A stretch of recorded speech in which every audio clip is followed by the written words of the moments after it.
Evangel ministries നിങ്ങൾക്കായി അവതരിപ്പിക്കുന്ന തിരുവചനം.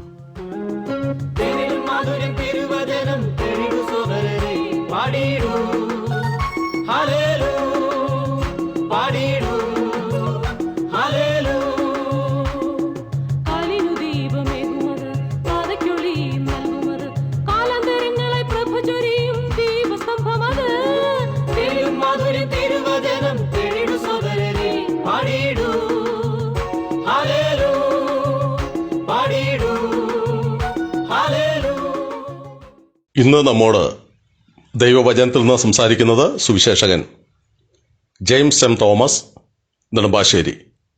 പ്രാർത്ഥനയോടെ ശ്രദ്ധിച്ചാലും. ദൈവനാമത്തിന് മഹത്വമുണ്ടാകട്ടെ. ശമൂവേലിൻ്റെ 1-ാം പുസ്തകത്തെ അധികരിച്ചുള്ള പഠനമാണല്ലോ നാം തിരുവചനത്തിലൂടെ ശ്രവിക്കുന്നത്.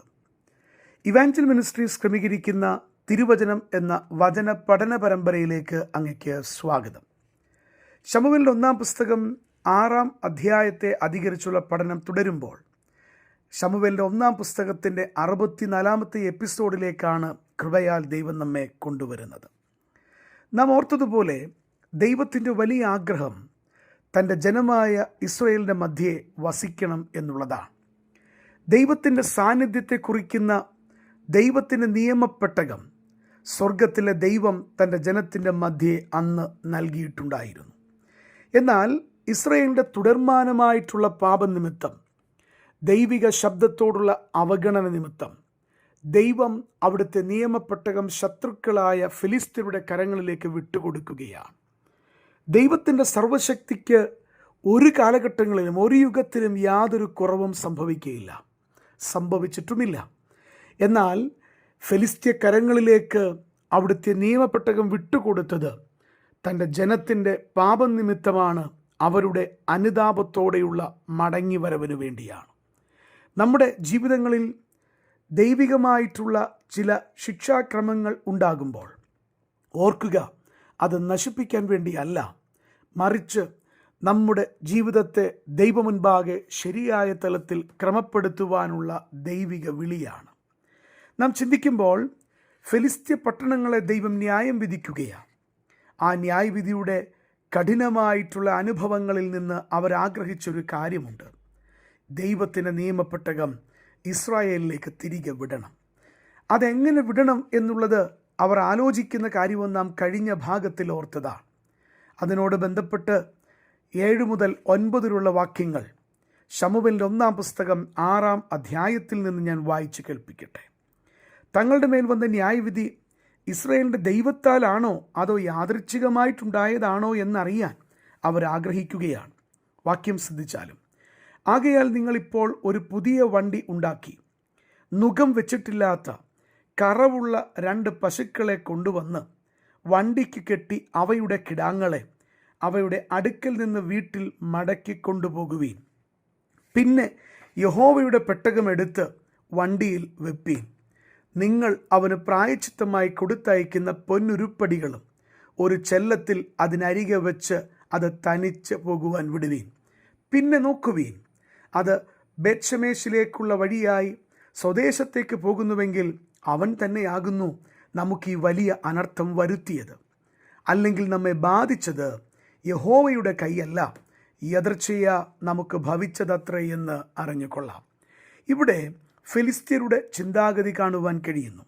തങ്ങൾക്ക് വന്ന കഠിനമായ ന്യായവിധി, ആ ന്യായവിധി യാദൃച്ഛികമായി വന്നു ചേർന്നതാണോ അതോ ദൈവം തന്നെ വരുത്തിയതാണോ എന്നറിയാൻ അവരാഗ്രഹിക്കുന്നു.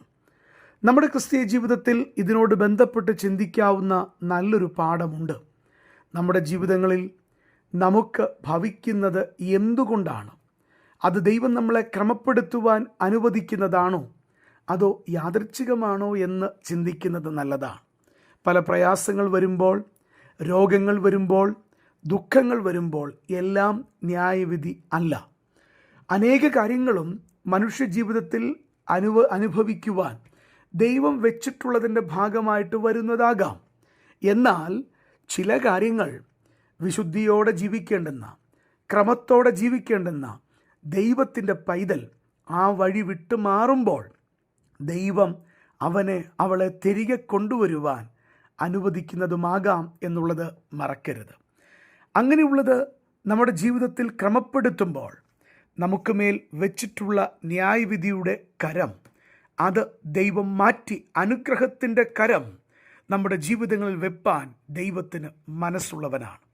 ഒന്ന് ചിന്തിക്കണം, ജാതികളായിട്ടുള്ള ദൈവത്തെ വേണ്ടതുപോലെ മനസ്സിലാക്കുവാൻ താല്പര്യമില്ലാത്ത ഫിലിസ്ത്യരുടെ മനസ്സിൽ ഇങ്ങനെ ഒരു ചിന്താഗതി ശക്തമായി വന്നിട്ട് അവർ അതറിയുവാൻ ആഗ്രഹിച്ചെങ്കിൽ ദൈവത്തിൻ്റെ നാമം വിളിക്കപ്പെട്ടിട്ടുള്ള അവിടുത്തെ ജനം അവരുടെ ജീവിതങ്ങൾ സംഭവിക്കുന്നത് ദൈവം അനുവദിക്കുന്നതാണോ, അതോ ദൈവം നമ്മെ ചില കാര്യങ്ങൾ ക്രമപ്പെടുത്തുവാൻ ആഗ്രഹിക്കുന്നത് കൊണ്ടാണോ എന്ന് അറിയാനായിട്ടുള്ള ഒരാഗ്രഹം അവർക്കുണ്ടാകണം.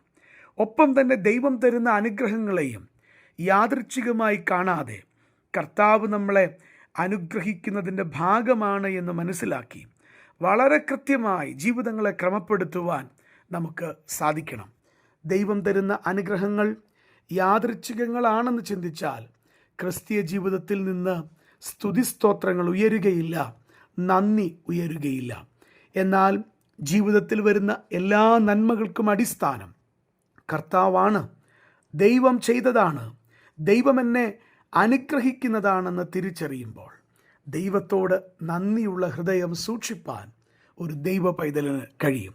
ഇവിടെ ഇതാ ഫിലിസ്ത്യ പ്രഭുക്കന്മാർ തങ്ങൾക്ക് വന്നത് യഹോവയുടെ കരങ്ങളാണോ അതോ യദൃച്ഛയാ സംഭവിച്ചതാണോ എന്ന് അവർ പരിശോധിക്കുകയാണ്. തുടർന്നുള്ള ഭാഗത്തിൽ നാം ചിലത് ചിന്തിക്കുവാനായിട്ട് തുടങ്ങുന്നുവെങ്കിലും ഒരു വാക്കിൽ ഇങ്ങനെ പറയട്ടെ, അത് യദൃച്ഛയ അല്ലായിരുന്നു, മറിച്ച് ദൈവം അവരെ ന്യായം വിധിച്ചതാണ് എന്നവർ തിരിച്ചറിയുന്ന നിമിഷങ്ങൾ തുടർന്നുള്ള ഭാഗങ്ങളിൽ നമുക്ക് കാണുവാൻ കഴിയുന്നുണ്ട്. നമ്മുടെ ജീവിതങ്ങളെ കർത്താവിൻ്റെ മുൻപാകെ പരിശോധിച്ച് ക്രമപ്പെടുത്തുവാൻ ഈ ചിന്തകൾ ഉതകട്ടെ എന്ന് പ്രാർത്ഥിച്ചുകൊണ്ട് വാക്കുകൾ നിർത്തുന്നു. ദൈവം അങ്ങയെ അനുഗ്രഹിക്കട്ടെ. ഈ സന്ദേശം ശ്രദ്ധിച്ച എല്ലാ പ്രിയപ്പെട്ടവർക്കും കർത്തൃനാമത്തിൽ നന്ദി. ബൈബിൾ കറസ്പോണ്ടൻസ് കോഴ്സിൽ ചേർന്ന് പഠിക്കുവാൻ ആഗ്രഹിക്കുന്നവർ മേൽവിലാസം അയച്ചു തന്നാലും പ്രാർത്ഥനാ വിഷയങ്ങളും അറിയിക്കുമല്ലോ.